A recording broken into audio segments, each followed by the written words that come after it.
Hey there, boils and ghouls.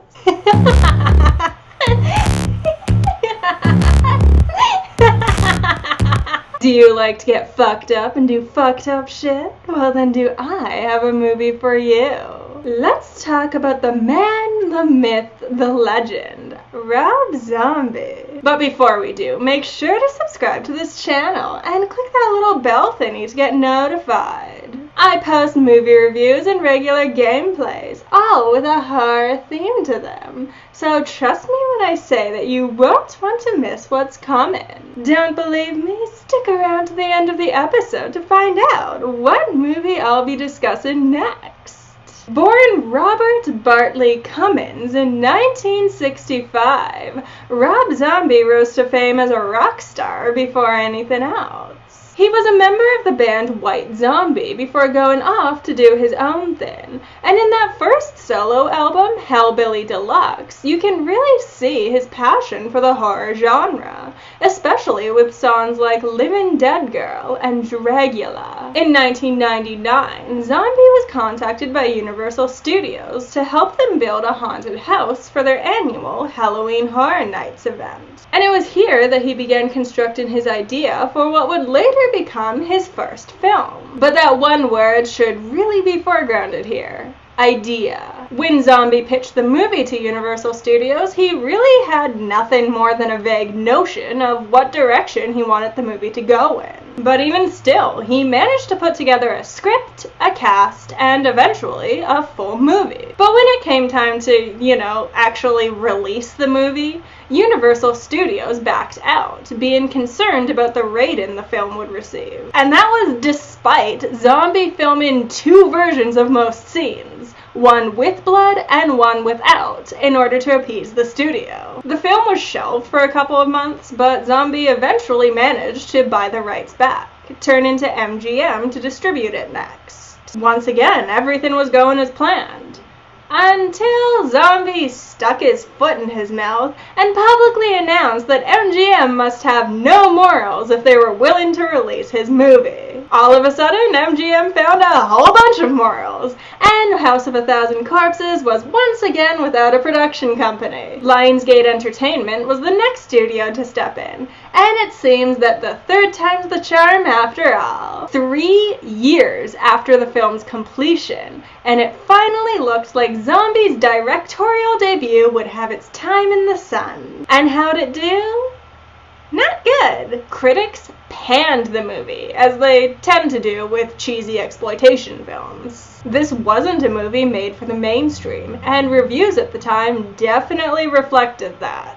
But among the niche audience that would appreciate something like this, House of a Thousand Corpses found a quick home. It didn't hurt that Zombie was already planning a sequel that would come out 2 years later, The Devil's Rejects.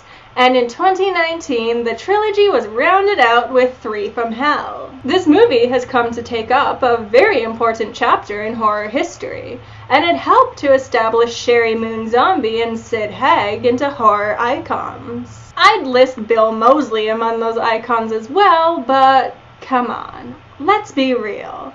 Texas Chainsaw Massacre 2 already established him as an icon. Music is my life.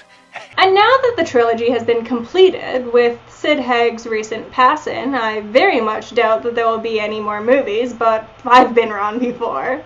Let's go back to the first one and see what made this so important to die-hard horror hounds. So the movie opens up with an old-school horror host introducing his next special. This then cuts to a clown named Captain Spaulding, played by the late, great Sid Haig, killing a bunch of people who tried to rob him. This then cuts to... Okay, if you can't tell by now, simply describing the plot is not going to properly explain the viewing experience. Even throughout the primary plot, the film constantly cuts away to the villains just kind of doing their thing.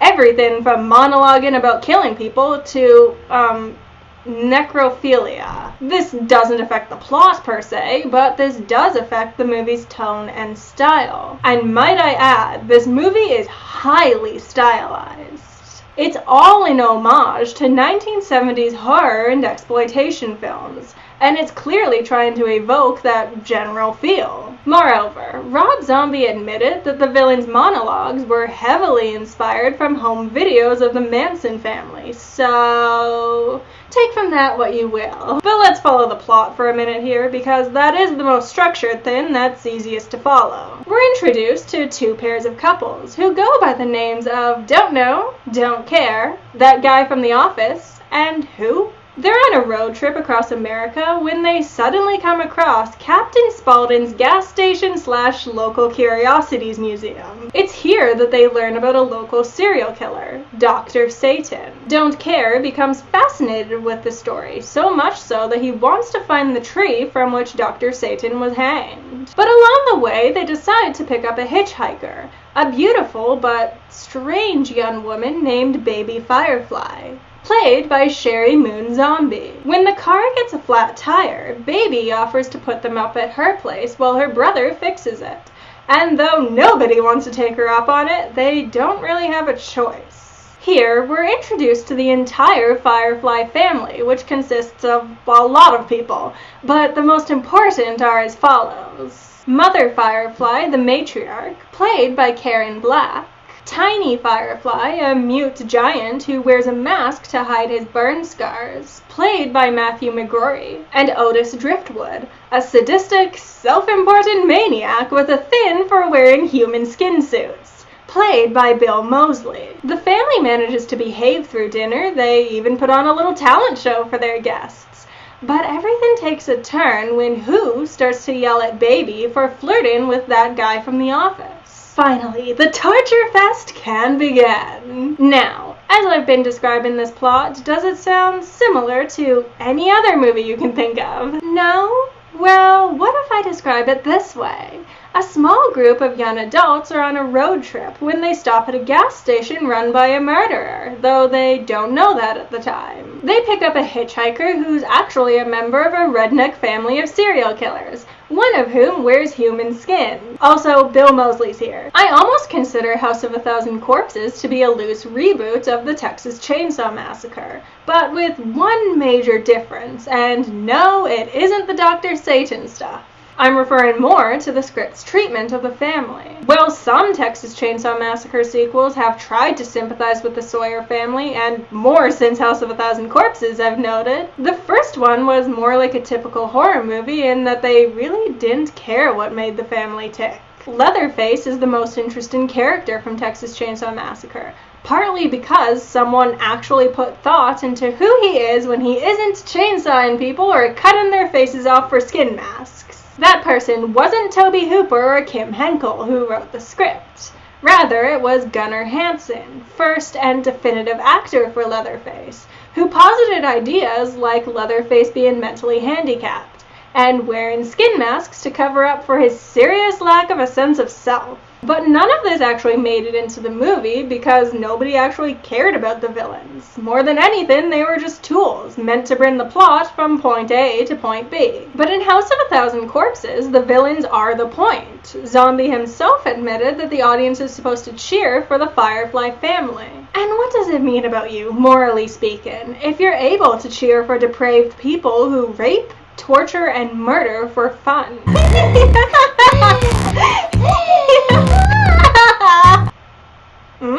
Regardless, we can't pretend that it's something that doesn't happen. I mean, there's a reason why Freddy Krueger, Jason Voorhees, and Michael Myers have about 1 billion sequels where they're the only reoccurring character. Whole fandoms are built around these characters. So to see a movie that doesn't deny that and allows you to fully indulge in your weird obsession for homicidal maniacs is kind of refreshing. I imagine that anyone who's seen these movies can probably pick out a favorite amongst the family. You can probably already guess that Baby is mine. It's that whole killer clown effect that I've talked about before. There's just something about a character that's committing such horrendous acts, but enjoying them so much that you can't help but enjoy it along with them.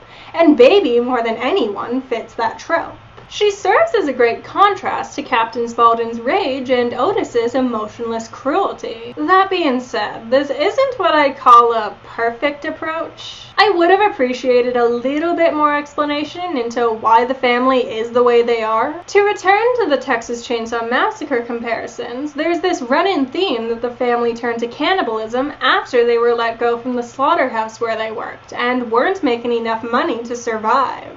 Now, if only the movies that focused on that more clearly were actually good movies. But something like that, an explanation for their actions that simultaneously serves as social commentary, would have been nice to see, especially if we're supposed to sympathize with the family. Without it, the brutality of their actions just feels sort of purposeless, and we're just left to revel in their absolute monstrosity. And there's certainly a place for that. It leaves no room to deny that they are absolute monsters, I suppose. It just isn't my preference. This movie has no room for morality. It's just an excuse to indulge in a sick fantasy for a little while. No more and no less. The only other problem I might have with this movie is that it is rather one note. When your torture fest begins with Sherry Moon Zombie enjoying herself a little bit too much with a skeleton, then there's really no room to build up from there. But that being said, its one note is a pretty enjoyable note, so long as you're a fan of exploitation horror, which I sometimes am, depending on how exploitative it all gets. To sum up my thoughts, I'll say this.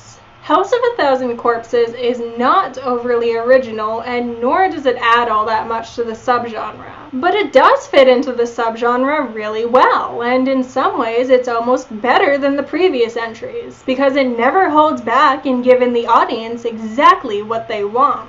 Rob Zombie understands this subgenre in a way that very few horror directors do, and his style of directing is so captivating that even during the cringiest of torture scenes, it's still hard to look away. You can really tell that he's passionate about what he's doing with this movie. This will never be one of my favorite horror movies or anything, but I will recommend it to anyone who calls themselves a horror fan. And not to mention, Dad cast though. There is definitely a reason why this movie spawned not one, but 3 horror icons. These characters are just too great, and they're presented perfectly by the actors who portray them. Which is great news for us, considering all 3 of these icons come back from the movie's sequel, The Devil's Rejects, which, incidentally, is also the movie I'll be talking about next time. So don't forget to subscribe to this channel, and click that little bell thingy to get notified, because you won't want to miss it.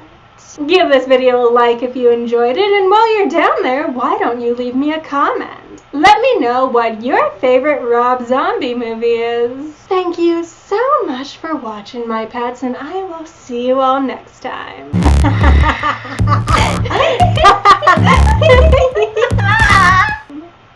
Love you.